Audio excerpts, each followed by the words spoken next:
address by the head of government.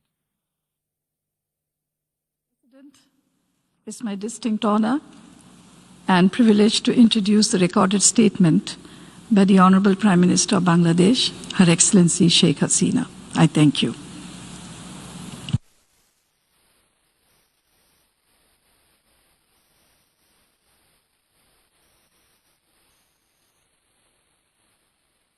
In the name of Allah, the most gracious, the most merciful. Mr. President, Assalamu alaikum. I congratulate you on your election as the President of the 75th session of the United Nations General Assembly.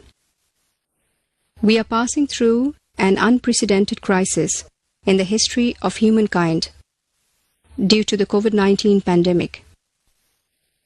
This is also the first time in the UN's history that the General Assembly is taking place on digital platform without the presence in person of the heads of states and the heads of governments at the UN headquarters in New York. This General Assembly hall evokes deep emotions in me. From this very hall in 1974, my father, Bangabandhu Sheikh Mujibur Rahman, delivered a speech for the first time in Bangla as the head of government of a newly independent country. I also had the privilege of attending the General Assembly sessions in person for 16 times. I emphasized world peace and solidarity in all my speeches. As the head of government, this year I am delivering my 17th speech in the Assembly. I take this opportunity to pay my tribute to all frontline fighters, including health workers and public servants, who are working tirelessly to ensure safety of the affected countries and population.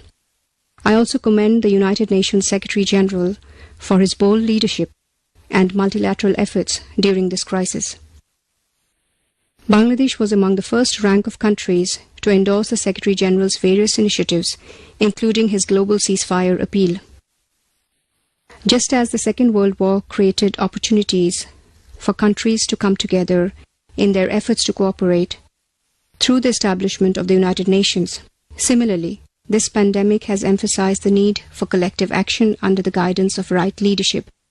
With profound gratitude, I remember the undisputed leader Bangabandhu Sheikh Mujibur Rahman, the greatest Bengali of all time.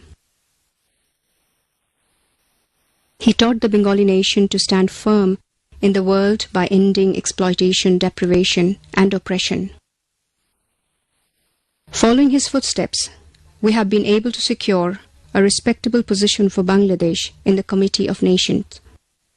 From this August Assembly, he declared, and I quote, "The noble ideals enshrined in the United Nations Charter are the very ideals for which millions of our people have made the supreme sacrifice. The Bengali nation fully commits itself to the building of a world order in which the aspiration of all men for peace and justice will be realized." Unquote.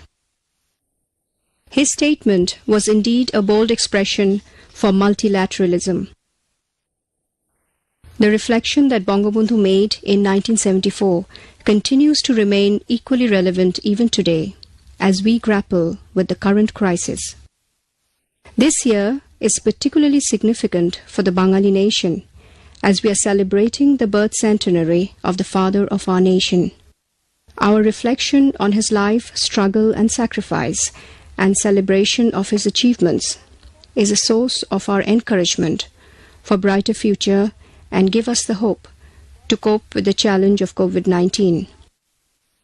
On the birth centenary, we, on behalf of all deprived people and nations, pay rich tribute to Bangabandhu.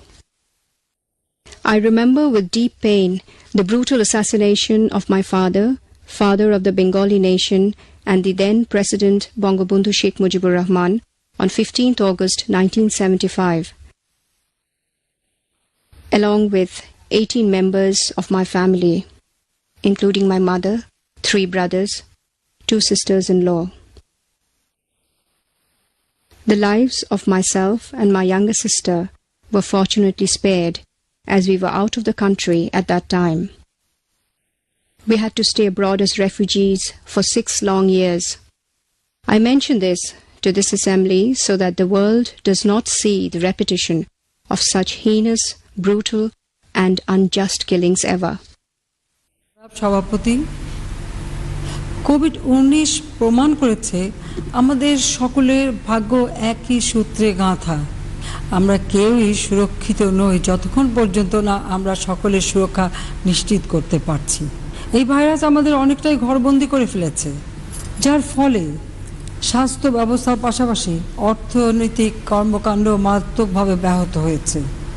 বাংলাদেশে 2018-19 অর্থবছরে 8.2% হারে GDP প্রবৃদ্ধি অর্জন সম্ভব হয়েছিল, কিন্তু COVID-19 আমাদের এই অগ্রযাত্রা বাধাগ্রস্ত করেছে। তবে বাংলাদেশে আমরা প্রথম থেকেই জীবন ও জীবিকা দুই ক্ষেত্রেই সমানভাবে গুরুত্ব দিয়ে কার্যক্রম শুরু করেছিলাম। দেশের ব্যবসা বাণিজ্য উৎপাদন যাতে ব্যাপক ক্ষতির সম্মুখীন না হয় তার জন্য বিভিন্ন প্রণোদনার ব্যবস্থা করেছি। আমরা সামাজিক নিরাপত্তা কর্মসূচির পরিধি ব্যাপকভাবে বৃদ্ধি করেছি। দেশের মুক্তিযোদ্ধাদের জন্য আমরা প্রতি বছর প্রায় 39 বিলিয়ন টাকা বরাদ্দ করি। এছাড়া বয়স্ক ভাতা, বিধবা ও স্বামী পরিত্যক্তা মহিলাদের জন্য ভাতা, প্রতিবন্ধী ভাতা এবং সমাজের অনগ্রসর শ্রেণী সহ অন্যদের জন্য বিভিন্ন কর্মসূচি ও ভাতার প্রচলন করেছি, যার মাধ্যমে প্রায় 9.1 মিলিয়ন পরিবার উপকৃত হচ্ছেন। কোভিড-19 বিস্তারের কারণে কর্মহীন হয়ে পড়া মানুষের জন্য আমরা তাৎক্ষণিকভাবে খাদ্য ও অন্যান্য সহায়তার ব্যবস্থা নিয়েছি। এতে 10 মিলিয়নের বেশি পরিবার উপকৃত হয়েছেন। আমরা 4 মিলিয়ন শিক্ষার্থীকে শিক্ষাবৃত্তি প্রদান করেছি। করোনাকালে ক্ষতিগ্রস্ত কৃষক, শ্রমিক ও দিনমজুর সহ 5 মিলিয়ন মানুষকে নগদ অর্থ সহায়তা দিয়েছি। সাধারণ মানুষের স্বাস্থ্যসেবা নিশ্চিত করতে গ্রাম পর্যায়ে প্রায় 18,000 কমিউনিটি ক্লিনিক ও ইউনিয়ন স্বাস্থ্যকেন্দ্র হতে বিনামূল্যে 30 ধরনের ঔষধ দেওয়া হয়। সরকারি সহায়তার পাশাপাশি আমি নিজে উদ্যোগী হয়ে তহবিল সংগ্রহ করে এতিম ও গরিব শিক্ষার্থী, মাদ্রাসা, মসজিদ, মন্দির, স্কুল, শিক্ষক, শিল্পী, সাংবাদিক সহ যারা সাধারণভাবে সরকারি সহায়তার আওতাভুক্ত নন তাদের মধ্যে 2.5 বিলিয়নের বেশি টাকা বিতরণ করি, যার ফলে সাধারণ মানুষকে করোনা ভাইরাস খুব বেশি ক্ষতিগ্রস্ত করতে পারেনি। কোভিড-19 রোগী শনাক্তের সাথে সাথে আমরা 31 দফার নির্দেশনা জারি করেছিলাম। করোনা ভাইরাস যাতে ব্যাপক হারে সংক্রমিত হতে না পারে তার জন্য আমরা সচেতনতামূলক প্রচারণা চালানোর পাশাপাশি সুরক্ষা সামগ্রী বিতরণ করেছি, যার সুফল হিসেবে আমরা লক্ষ্য করছি ঋতু পরিবর্তনের ফলে আমাদের দেশে যেসব রোগের প্রাদুর্ভাব হয় এবার সেসব রোগ তেমন একটা দেখা যাচ্ছে না। আর্থিক খাতের আশু সমস্যাগুলি চিহ্নিত করে আমরা 21টি প্রণোদনা প্যাকেজ ঘোষণা করি।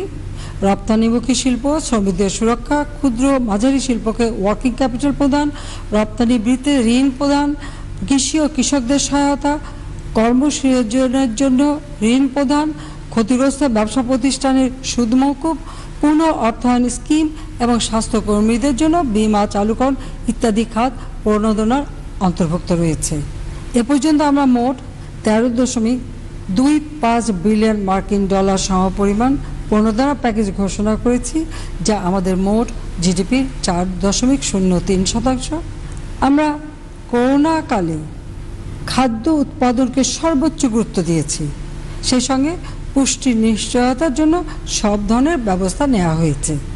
স্বাস্থ্যবিধি মেনে দেশের শিল্প কারখানা সচল রাখা এবং কৃষি ও শিল্প পণ্য যথাযথভাবে বাজারজাতকরণের বিশেষ ব্যবস্থা নিয়েছি, যার ফলে বাংলাদেশের স্বাস্থ্য ও অর্থনীতি এখনও তুলনামূলকভাবে অনেক ভালো আছে। কোভিড-19 কারণে বিশ্বব্যাপী উৎপাদনের স্থবিরতা সত্ত্বেও আমাদের 5.24% হারে জিডিপি প্রবৃদ্ধি অর্জিত হয়েছে।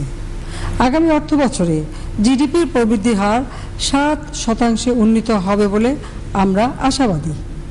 জনাব সভাপতি, আশা করা হচ্ছে বিশ্ব শিগগিরই কোভিড-19 ভ্যাকসিন পাবে।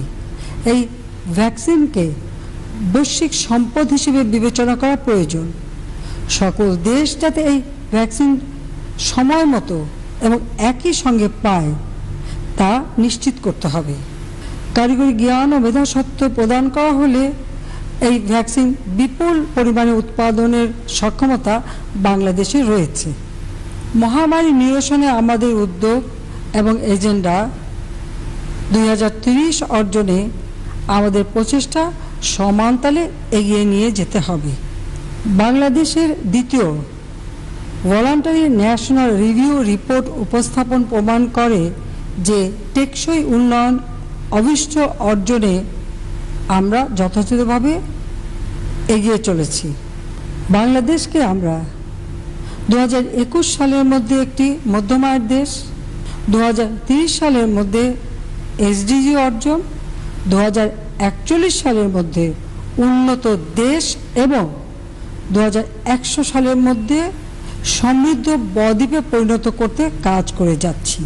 প্রযুক্তিগত বিভাজন নিরসন, সম্পদ আহরণ ও প্রযুক্তি স্থানান্তরের জন্য আমাদের বিজ্ঞান প্রযুক্তি উদ্ভাবনকে কাজে লাগানো প্রয়োজন। পাশাপাশি স্বল্পোন্নত হতে উন্নয়নশীল এবং সদ্য উত্তরিত উন্নয়নশীল দেশসমূহের জন্য এই আপৎকালীন উত্তরণকাল ও উত্তরণ পরবর্তী সময়ে বর্ধিত আন্তর্জাতিক সহায়তা এবং প্রণোদনা প্যাকেজ নিশ্চিত করা অত্যন্ত গুরুত্বপূর্ণ। প্রবাসী শ্রমিকগণ স্বাগতিক ও নিজ দেশের অর্থনীতিতে বড় ধরনের অবদান রেখে চলেছেন। এই মহামারীর কারণে অনেক শ্রমিক কাজ হারিয়েছে, অনেককে নিজ দেশে পাঠিয়ে দেওয়া হয়েছে। আমরা দেশে ফিরে আসা অভিবাসী শ্রমিকদের প্রণোদনা বাবদ 361 মিলিয়ন মার্কিন ডলার বরাদ্দ দিয়েছি। তবে কোভিড পরবর্তী সময় তাদের কর্মসংস্থানের ব্যবস্থা করা অত্যন্ত গুরুত্বপূর্ণ।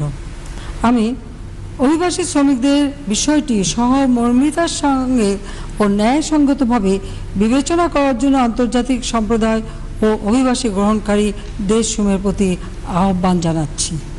জনাব সভাপতি, জলবায়ু পরিবর্তনজনিত ঝুঁকিপূর্ণ দেশগুলোর বিদ্যমান সমস্যাসমূহ প্রতিনিয়ত প্রকট হচ্ছে। এই সংকটকালেও আমাদের বন্যা ও ঘূর্ণিঝড় আমফানের বিরূপ প্রভাব মোকাবেলা করতে হচ্ছে। সিভিএফ ও V20 group of ministers of ফাইন্যান্সের সভাপতি হিসেবে বাংলাদেশ জলবায়ু সমস্যা উত্তরণে একটি টেকসই পরিকল্পনা প্রণয়নের নেতৃত্ব প্রদান করবে।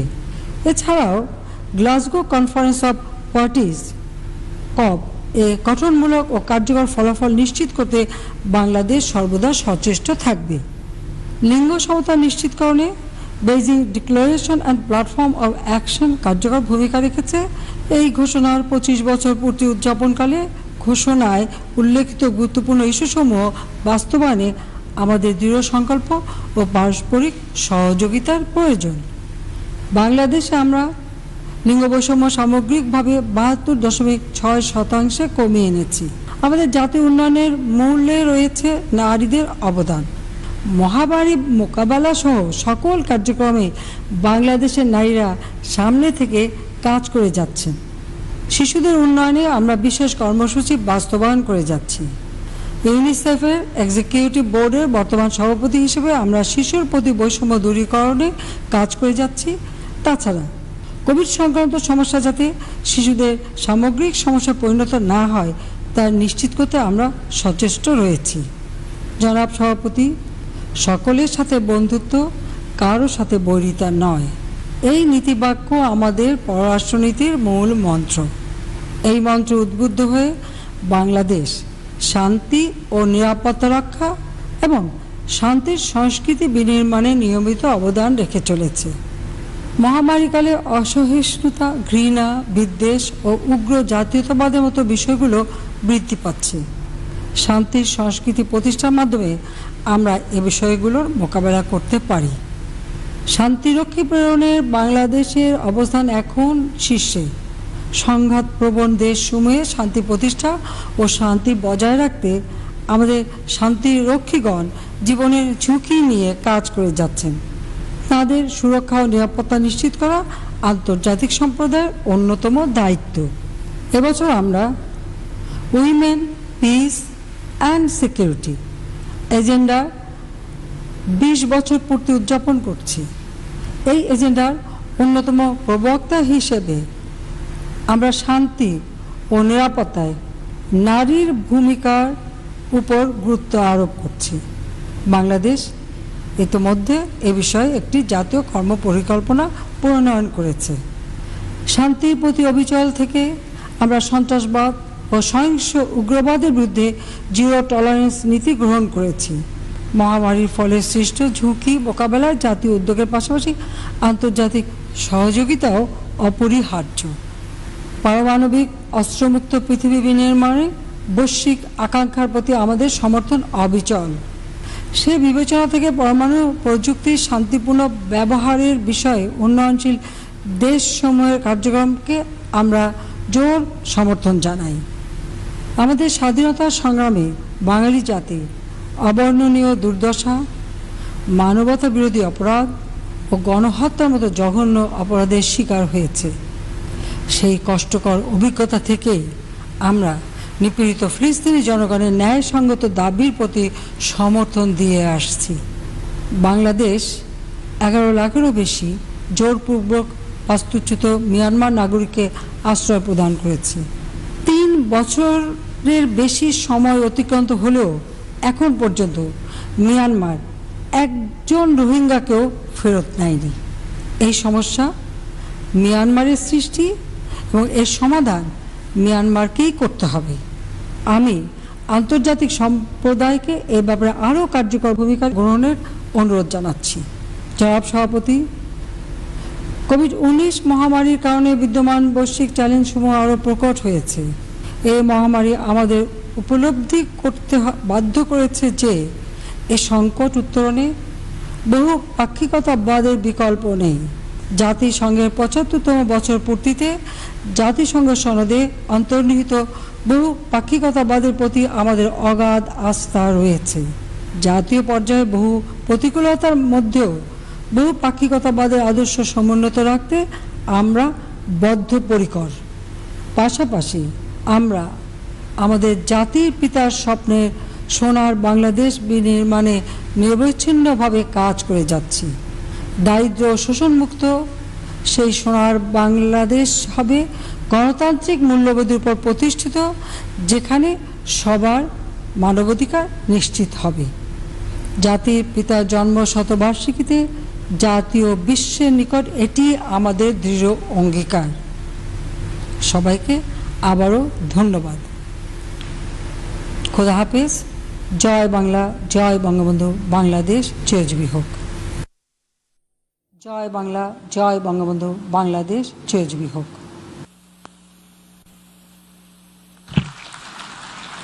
On behalf of the General Assembly, I wish to thank the Prime Minister of the People's Republic of Bangladesh for the statement just made. I now give the floor to the distinguished representative of Fiji to introduce an address by the head of government.